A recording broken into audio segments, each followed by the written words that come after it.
A very good morning to all of students. आज हम लोग chapter number 12 administration and the life of people during the सल्तनत period के बारे में पढ़ेंगे। मीन्स जो सल्तनत पीरियड था, जो अभी पिछली बार हम लोग ने दिल्ली सल्तनत पढ़ा था चैप्टर नंबर 11 में, हम लोग ये पढ़ेंगे कि जो सल्तनत पीरियड था उस पीरियड में जो एडमिनिस्ट्रेशन था वो किस प्रकार का चलता था, जो शासन था वो किस प्रकार से होता था, और दूसरी बात जो लोगों की लाइफ स्टाइल थी वो किस प्रकार की थी। ड्यूरिंग द 320 ईयर्स ऑफ सल्तनत रूल, सल्तनत ने 320 साल का रूल किया था। The Muslim rulers brought many changes in the administration as per their traditions and needs. जो मुस्लिम रूलर हुआ करते थे उन्होंने क्या किया था, उन रूलर्स ने अपने ट्रेड के हिसाब से, अपनी ज़रूरत के हिसाब से एडमिनिस्ट्रेशन में बहुत सारे चेंजेस किए थे। Likewise many changes came about in the Indian society and culture. इसी प्रकार से इंडियन सोसाइटी में बहुत सारे चेंजेस हुए थे। कैसे चेंजेस थे, जैसे कल्चर में चेंजेस हुआ था और सोसाइटी में चेंज हुआ। सोसाइटी का चेंजेस तो ठीक है, समझ में आता है। कल्चर में कैसे चेंजेस थे, लैंग्वेज का चेंज था, लैंग्वेज कल्चर में आती है, लिटरेचर कल्चर में आती है, आर्किटेक्चर कल्चर में आता है, और रिलीजन, इन सभी चीज़ों में भी कुछ चेंजेस आए थे। After coming in contact with the Muslim, ये चेंजेस आए कब, ये सारे चेंजेस जब मुस्लिम के कांटेक्ट में आए हम लोग तब आए। पहला हम लोग पढ़ेंगे administration. The sultan was all powerful. जो सुल्तान थे वो क्या थे, बहुत पावरफुल हुआ करते थे, ये सारी पावर उनके पास हुआ करती थी। He was believe to the representative of God, उनको गॉड का रिप्रेजेंटेटिव माना जाता था। After he ascended the throne, the khutba was read in his name and new coins were also issued. और जब उनका शासन चलता था तो उन्होंने क्या किया था, बहुत सारे न्यू कॉइन्स भी इशू किए थे। The wazir, ulema and nobles assisted him in administrative matters.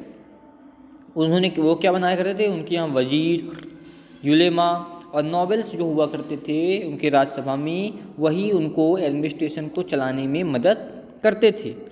The 4 important departments of the government were, उस समय की गवर्नमेंट के जो 4 इम्पॉर्टेंट डिपार्टमेंट हुआ करते थे वो कौन कौन से थे। पहला था रेवेन्यू एंड पब्लिक एडमिनिस्ट्रेशन। पहला क्या था, रेवेन्यू एंड पब्लिक एडमिनिस्ट्रेशन। दूसरा क्या था, द मिलिट्री डिपार्टमेंट, दूसरा मिलिट्री थी।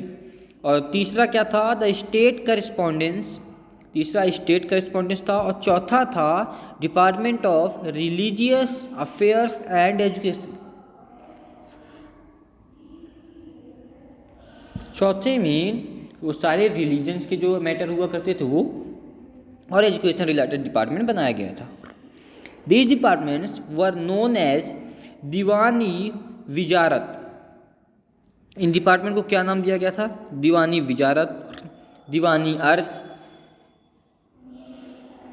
दीवानी इंसा और दीवानी रिसालत, इस प्रकार से नाम दिए गए थे। मतलब जो रेवेन्यू और पब्लिक एडमिनिस्ट्रेशन था उसको दीवानी विजारत, जो मिलिट्री डिपार्टमेंट था दीवानी अर्ज, जो स्टेट करस्पॉन्डेंस था दीवानी इंसा, और जो डिपार्टमेंट रिलीजियस अफेयर और एजुकेशन का डिपार्टमेंट था उसको दीवानी रिसालत, जिसे रिजालत भी पढ़ते हैं। The provinces were divided into 6 and 6 into parganas. किस प्रकार से डिवाइडेड था उनका प्रोविनेंस, उनका प्रोविनेंस पहले 6 फिर 6 से परजनाज में डिवाइडेड था। The head of the provinces were called wali and Mufti.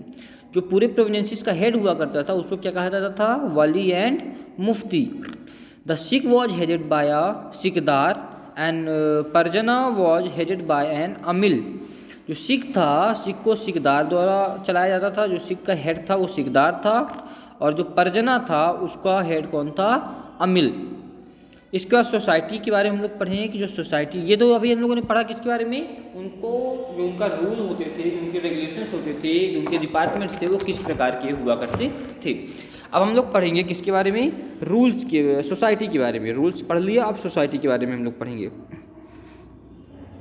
Two main religious group of population were Muslims and Hindus.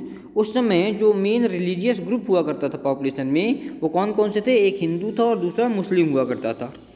The aristocrats मतलब क्या था? आमिर और sardar. Followed the sultans and lived a life of luxury and splendour. जो aristocrats होते थे, आमिर और सरदार हुआ करते थे, ये सुल्तान्स को मानते थे और ये लग्जरी लाइफ स्पेंड किया करते थे, जिया करते थे. The Brahmins and the ulemas were looked upon with respect. जो ब्राह्मण थे और यूलेमास थे, इनको रेस्पेक्ट के दी जाती थी, बहुत ज़्यादा रेस्पेक्ट इनको मिलती थी. The caste rules were strictly followed. जो कास्ट रूल हुआ करते थे वो बहुत कड़ाई से वहाँ फॉलो होते थे. The women did not enjoy much freedom and पर्दा सिस्टम बिकेम वेरी कॉमन. जो वुमेन हुआ करती थी, महिलाएं हुआ करती थी, इनको फ्रीडम नहीं मिलती थी बहुत ज़्यादा और पर्दा सिस्टम में इनको फॉलो करना होता था. The practice of child marriage.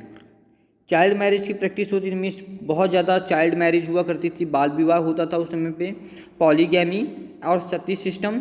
सती मतलब किसी का अगर पति की डेथ हो जाती थी तो उस पति की अंतिम संस्कार के साथ साथ महिलाओं को उसकी लाश पे बैठा दिया जाता था और दोनों को जला दिया जाता था. ये महिलाएं खुद बैठती थीं. ये सती सिस्टम था. The Muslim rulers followed the practice of keeping slaves. जो मुस्लिम रूलर हुआ करते थे, ये स्लेव्स को पालने का की प्रैक्टिस मतलब नौकर रखने की प्रैक्टिस भी किया करते थे. मीन्स नौकर रखने का प्रकरण भी यहाँ पे था, प्रचलन था, नौकर रखते थे.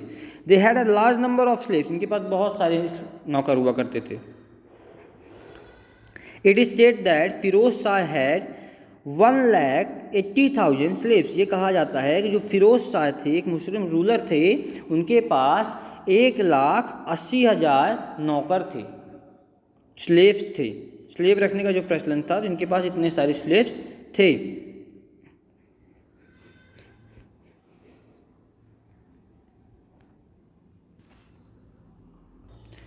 अब हम लोग इकोनॉमी की बात कर लेते हैं. द इकोनॉमी किस प्रकार की थी वहाँ पे, आर्थिक व्यवस्था किस प्रकार की थी.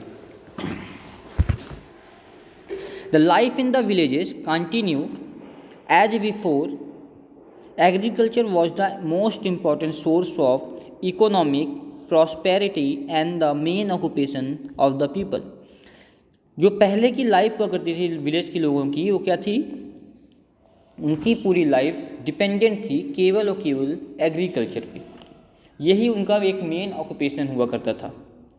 Trade flourished in cities. जो सिटीज हुआ करती थी वहाँ पे ट्रेडिंग चलती थी. Broach, Khambat, Multan, Lakhnauti, Sonargaon etcetera were the important cities and ports. और जहाँ पे ट्रेड होती थी, ये कुछ इंपॉर्टेंट सिटीज़ के नाम दिए गए हैं.